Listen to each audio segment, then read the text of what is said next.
Well, as always, atong dasigon nga, ang number one yun ini, kalma ta.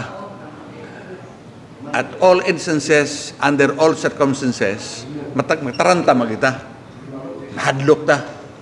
Pero pagsugod na na. After a few minutes, ma-regain na ang atong composure, dapat atog yung sugoon, atong galingon, deliberate yun. Magkalma ta. Magkalma ta, kay doon na matay Diyos nga nasayod yung tanan. Dili malanig karon pa ta nag-atubang og mga paghagit sa atong kinabuhi.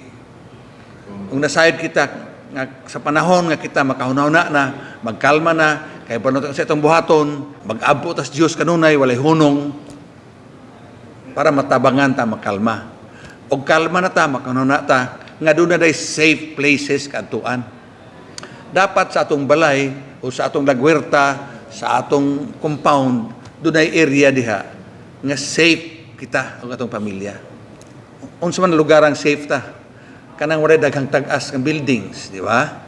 Palayo ta sa pader sa atong balay, walay mga kahoy nga daghan, open field, mao na safe place na to. Munang dire, ang Kapitolyo actually, namatay open field diha. O sa Digo City, na may Rizal Park, although na mga kahoy diya, pero mas safer na kaysa ibang lugar. Now, I would like to state here, nga karong adlaw, nagpadala na kong sulat sa atong sangguniang panlalawigan, nga i-proclaim, i-declare nato ang tibok lalawigan under state of calamity. Gumikan kay I was informed nga tulo na kalungsod karon sa Davao del Sur ang nag-declare state of calamity.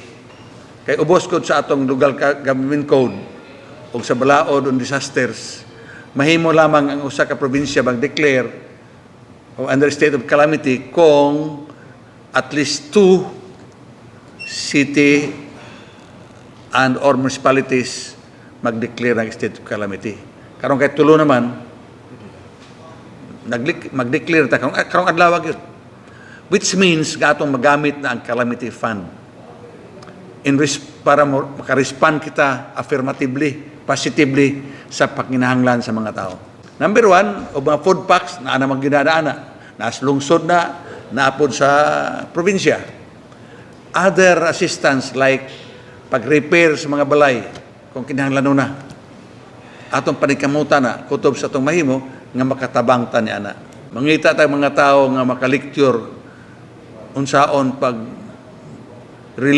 pag-allay, pagpaganggaan sa traumatic experiences nga kita tanan actually naka-experience na.